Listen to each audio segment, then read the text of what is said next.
नमस्कार, विकास बागदरे नाम है मेरा और आप देखना शुरू कर चुके हैं नैतिक जिम्मेदारी। नैतिक जिम्मेदारी हर व्यक्ति की होती है, चाहे वो किसान हो, मजदूर हो, व्यापारी हो, राजनेता हो या एक छात्र हो। हर व्यक्ति की एक जिम्मेदारी होती है और जिम्मेदारी से आप भाग रहे हो, इसका मतलब आप अपने आप के ऊपर कहीं ना कहीं गलत कर रहे हो। दोस्तों, मैं ऐसा इसलिए बोल रहा हूँ क्योंकि अभी कुछ टाइम पहले ही मैंने देखा कि अभी यहाँ पर ये अब देख पा रहे हैं, ये है इंदौर रतलाम हाईवे। और इंदौर रतलाम हाईवे पे मुझे परसों ही कम से कम 200 से 300 लोग मिले थे पैदल यात्रा करते हुए, यूं बोलूं कि कावड़ यात्रा लेकर। अब कावड़ यात्रा लेकर चल रहे हैं, इसमें कुछ व्यक्ति बुजुर्ग थे, कुछ 40 साल के, कुछ 50 साल के। और सबसे आश्चर्य की बात तो ये है कि उसमें कुछ बच्चे 13 साल से लगाकर 16 साल के भी बच्चे थे जो कावड़ यात्रा में जा रहे थे। अब मुझे बताइए, 13 साल से लगाकर 16 साल की उम्र क्या होती है? इस उम्र में बच्चों को क्या करना चाहिए? इस उम्र में बच्चों को स्कूल जाना चाहिए, शिक्षा लेना चाहिए, ज्ञान लेना चाहिए और अपने ज्ञान के दम पर दुनिया को बदलने का हुनर होना चाहिए। पर आप लगे हुए हो कावड़ यात्रा करने में। आस्था के नाम पर एकदम हमें अंधा नहीं हो जाना चाहिए। परम पिता परमेश्वर ने भी कहा है कि आपको आस्था के नाम पर एकदम अंधा नहीं होना है। कावड़ उठा के आप जा रहे हो, भगवान इससे खुश हो जाएंगे, भगवान इससे आपको खुश हो जाएंगे कि कितना प्यारा मेरा भक्त है, मेरे लिए कावड़ यात्रा लेकर आए। भगवान इससे खुश नहीं होंगे, भगवान इससे खुश होंगे जब आपकी नैतिक जिम्मेदारी को आप समझोगे। जब भगवान तब खुश होंगे जब आप आपके कर्म करोगे। भगवान तब खुश होंगे जब आप शिक्षित होंगे। भगवान तब आपसे खुश होंगे जब आप अपनी जिम्मेदारी को समझते हुए अपनी समाज का उद्धार करेंगे, देश का उद्धार करेंगे। 13 साल से लगाकर 16 साल 17 साल की उम्र होती है छात्र जीवन।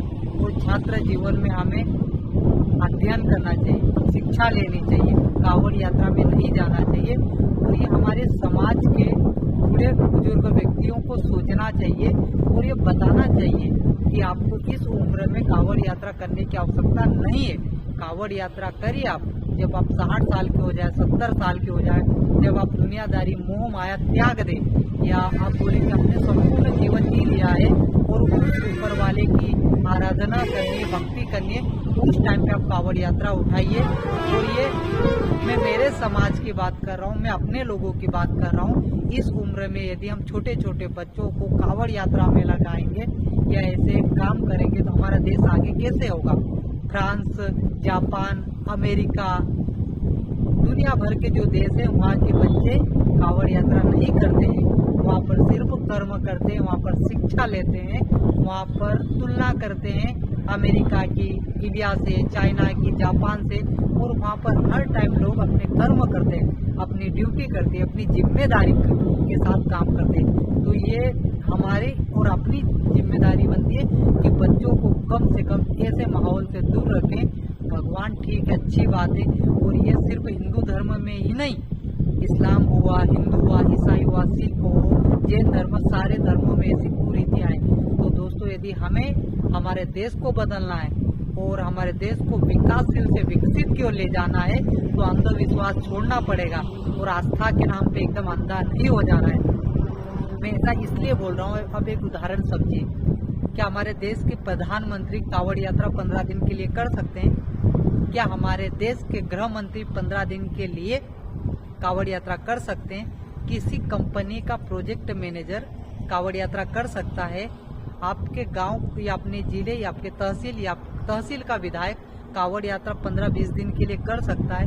या वो सारी चीजें छोड़ो, आप जिस एरिया में रहते हो वहाँ का एक किराना दुकान का थोक व्यापारी कावड़ यात्रा करता है क्या? नहीं करता, क्योंकि उसे पता है कि आस्था या भगवान या मंदिर इनके पास 1 घंटे में मेरा काम करके मैं अपने बाकी के टाइम पे मैं अपना काम करूंगा जिम्मेदारी के साथ। वैसे 15 दिन तक अपना टाइम वेस्ट नहीं करता है। तो मेरा ये अपना निजी आपको ओपिनियन है या निजी मेरी राय है कि बच्चों को कम से कम, छोटे छोटे बच्चों को ऐसे पैदल या कावड़ यात्रा में न पहुंचाकर शिक्षा की ओर पहुंचाए, विद्यालय की ओर पहुंचाए ज्ञान की ओर पहुंचे, तब जाकर हमारा देश विकासशील से विकसित होगा। यदि ये विचार मेरे आपको अच्छे लगे हो तो कमेंट्स करें और हो सके अपनी राय बताएं कमेंट्स बॉक्स में। और आप हमारे चैनल को इसी प्रकार से प्यार बनाए रखें। हमारे चैनल का नाम है नैतिक जिम्मेदारी, और नैतिक जिम्मेदारी हर व्यक्ति की होती है, सही को सही कहने की, गलत को गलत कहने की। जय हिंद, जय हिंद, जय भारत।